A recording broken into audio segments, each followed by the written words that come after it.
Hi, this is Derek Jordan. Welcome to the World Fusion Show, where we bring you the leading innovators in world fusion music. Today, we are doing a special on-location show from Sobobade in Senegal, West Africa. And we have a special guest host, Tony Vacca, who's been on the show many times. He is interviewing and playing with a wonderful world fusion musician, Stefanie Sylla, who is a violinist, singer-songwriter, multi-instrumentalist, and really visionary musician. And we're going to go right to Tony in Senegal. And this particular show starts with Tony and Stefanie playing. Stefanie's playing the violin, and Tony is playing the balafon.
Fusion show.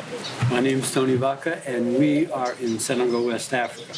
We're here at the paradise, the musical paradise called Sobobade, and I'm here with Stefanie Sylla. Not only is Stefanie well known for being a world fusion violinist here in Senegal, she's brought together musicians from Europe and West Africa in really innovative and spectacular ways. But as if that's not enough, she's also been to India, and her journey started in Germany. So way more going on than I can keep track of. So tell us how all this started and how you wind up here. So all this started when I was a small child, when I was only 3 years old, and I told my mommy, I want to play violin. I've never heard violin, never heard, wow. But I knew a guy who was walking with a violin, and I knew I wanted to have this because he never seemed to be lonely. He never seemed to be alone. Wow. So that was actually the case for me. I always wanted to have a real brother and sister, but I only have part sisters and brothers. So my choice was the violin. This will be my sister. This is so like you. I want to do that. Yeah. And my mother said, no, she's a trombonist. You know, she hates violin. She hates violin. She said, no, you have to play piano. And I don't know how it happened, but then I started just following my way. I spent many hours, the children were just playing. I was just spending my time playing violin all day. And so then I in Europe, in Germany, I started the classical violin. And whenever there was something like in classical violin, you have very often 4/4 quarters, yeah, right? Like yes. so. And whenever there was like some composer put a bar in 5/4, suddenly in between, I was like, whoa. What's that? This changes all the rhythmical patterns. Yeah. And this is what I was always interested in. And then, I don't know, through meditation, through some life experiencing things, I discovered India as a rhythmical pendant. Makes can say sense. this. Makes sense. Like with the tabla, I was very interested what the people do with only one hand rhythmically. You know, it's amazing. And so I traveled India for meditation reasons, for self-experience reasons, and also for in search of my musical background, because it's not Europe, although I've learned in Europe. But this is more like a new phase. I knew from ancient times or ancient history, and somewhere in my vibrational system, I knew my base is actually not in Europe. I can relate to every word you just said. Yeah. Because, you know, in a way, it's humanity we are part of. And any place or nation, that's good, it's a local address. But we're human beings, and it's the world that is our family, yeah? Yeah. And I hear that every time you play. I hear the software drums and I hear the voices. I hear the string instruments, I see the box drums. I mean, and you've got a family with you on stage that really says we're all in this together. And how did you wind up coming to Senegal? I mean, that's... So, like as I said, I'm a traveler soul in a way, and I collect like pieces of myself in different kind of worlds. So it was India, and then when I was 14, I had a letter friend. You know, we changed and exchanged, and he was very much into African music. And those days, it was not interesting for me, not at all. And he said, you have to go to Senegal. When I was 14 only, you know, and then I went with him to see some drummers in Berlin, some djembe players, but I could not find anything there, you know. So I didn't feel anything, and then I just went. Like I said, I had to go to India first to hear the tabla in a softer way, because the djembe also, it's very loud, and sometimes I was a bit shocked by the loudness and by the directness of the instrument, you know. So then many years later, I was pregnant actually with my first child, and then a friend told me from a festival in Senegal, and the director would love me to play here. But I was only pregnant. I was like, no, it's not the right time. It's not the right timing now. But I know I have to go because it's not calling for the first time. Senegal is not calling for the first time. So 5 years later, actually, I went. Or 6 years later, yeah. Then I went here for the first time. And what I experienced then is like, actually, as I said, the loudness. First, I heard all the drummers and I was shocked. My heart was vibrating in such a resonance that I wanted to go home directly again. Really? Yeah. It was so hard for me, but then, I don't know how, I realized something. I let the drums go within, go through me, and not let them stuck here. And then I experienced, oh my God, this is 10 drummers playing. This is 10 fingers playing the tabla. This is 10 drummers playing. And if I don't relate to the loudness, to the heaviness, but if I only listen to the rhythmical point, it is like a tabla, but with like the rhythmical exchanges. Right. It's like so many different layers in one hand, like the same layers you find with 10 people here when they're playing, and so I really felt, oh my God, this is really home, you know. And then the project started. I don't know how it started, but it just started. That's great. It just started, yeah. So maybe for everyone watching, this would be a good time to show a clip of what Stefanie does with players here in Senegal.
Cool.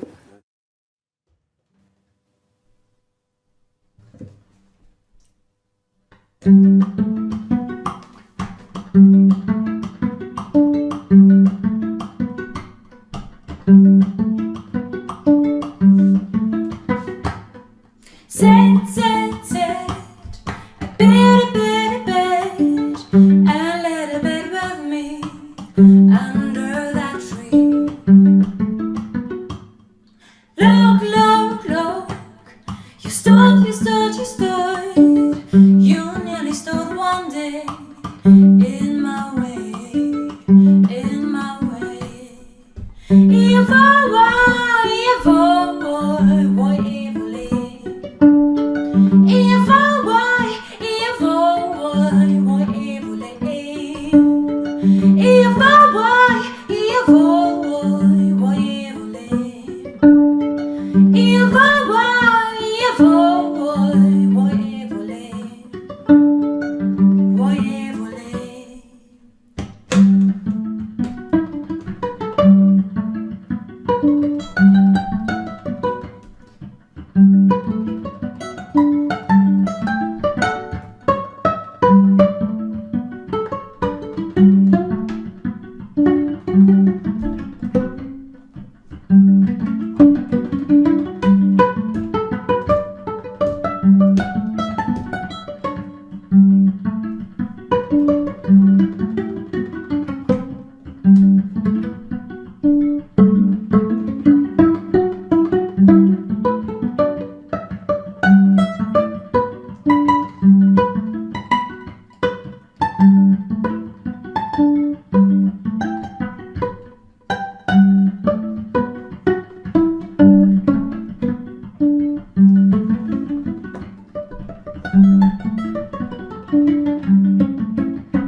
Thank you. together.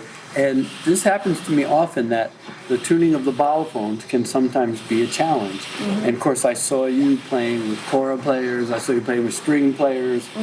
So in your world, how do you find your way to the tuning of these many instruments, some of which predate the tempered scale? Yeah, tuning is a challenge, but for me, I love tuning. Since I was a child, I love tuning, and I love to. I tune my violin never with a like these things for guitar, you know. Like, Right. I always tune it with a hard vibrational field of my momentary state. Wow. So in kind of this, I always love tuning. So also in Germany, I'm playing with a kora player, with a great person, Jelly Sacco. And we had a project together. I wanted to play with him and sitar, with the queen of string instruments, kora, sitar, and viola d'amore. I discovered a viola d'amore, which is actually the ancient European string instrument, which combines viola and violin. Actually, in those days where the people had time for tuning, because it has resonant strings. Think about that. People had time for tuning. Yeah. Like, what else is there time for if you're playing? You better have time for tuning. But Yeah. that's a great point. And that That's was a great really point. challenging to these instruments to me, sitar, kora, and violin. We had a concert. We had 3 days of practicing, like of rehearsing, Right. and I think 3 hours a day, and we tuned 2 hours, and we played 1 hour, and that was. I don't know. I cannot tell you that this is an experience which no one really understands, who doesn't know how to tune, who doesn't love tuning. Because tuning for me, it's just finding the right frequency of the room also, Right. where you're at, Sure. and of the people. You find time in tuning. Right. And today we didn't have to tune because we were online. We were Right. tuned already. Right, So right. that was beautiful. Well, I mean, in my world, I like to say that, if the physicists are correct, then all matter vibrates. And if vibration in air is sound, then it's all sound. Our bodies are sounding, everything is Right. sounding. So I completely get what you're bringing up here, because we're trying to raise the bar on our experience of being alive and the way we vibrate with everything. But still, I mean, okay, I get it. The violin, there's no frets there. No. Wherever, it's all fluid. Yeah. We're here. It's the note, and it's the note, and it's the note. Yeah. And I can barely change a note by maybe applying a substance to the bottom of the key to change the vibration. But you are on an instrument that, by its nature, is open. Yeah, it's like the voice, right? Like it's more like the voice actually. It Right. goes fluent. Yeah. So how, when you're tuning, are you changing your position? Are you changing the strings, or both? When You're I'm playing your tuning- violin. when I'm playing- Yeah, you change the string, but what about where you put your fingers? How do you handle this? Is a lot of possibilities. That's right. So sometimes I have the things. If I, for example, with my Senegalism band project, sometimes we have some tunes where I start with a violin, and then everyone is singing, and then we have solo voices coming, So the tuning goes like this because everyone finds the vibrational field. Then and I have to catch it back with the violin. Then later, This is challenging. Then I do the tuning with my hand. Right. So then I hear where they are at, and I try to just go down with them. Just go. I do it with the hand, but normally I just tune like I tune. Okay. And then I just tune. You're my finding your way. instruments. No, I get it. You're into. Yeah. And that tunes it up. So clearly you're an adventurer. You're a world fusion daredevil. You're in the club. I get it. So what do you imagine next? Actually, what I can imagine next. So the next step, what I'm doing is like to support with my violin a great artist here in Senegal also. So, and I could imagine that because in Senegal the violin is not so well known, and it touches many people and many hearts, and this is actually what I love. So because I feel when I'm tuned, for example, when I'm not tuned with my life, when I feel not balanced in my life, some situation, and I play with my violin, the violin tunes me. So whenever I play, I'm home. I feel tuned. So no matter which people, also people I would not like in person, but when I play with them, we get online, you know. So this is the thing, and what I like, what my mission is like with the violin is I don't know why, but I have a feeling this tunes something in the heart of people when I play, because it tunes me. So why shouldn't it tune others? You know. So this is what I do, and rhythmically, I could imagine to what I said to do a project like something which, for example, to have a tabla pattern, but play it with the drums. Played with African musicians, you know, like a tabla pattern. And these kind of things, adventures, I don't know. I like those kind of experiments. All I can say is I'm looking forward to what's next. Yeah, thank because you. of what has come already. We're going to sign off from Senegal, West Africa. Stefanie Sylla, I'm Tony Vacca. Lucky me, I got to do the World Fusion Show here in Senegal, West Africa. See you later. Thank you, Tony Vacca, for that great job as guest host on the show. We're definitely going to be having you back for more on-location shows in the future. Thank you for being with us. This is Derek Jordan. Thank you for joining us today on the World Fusion Show. And remember, think globally, listen locally, and support independent music.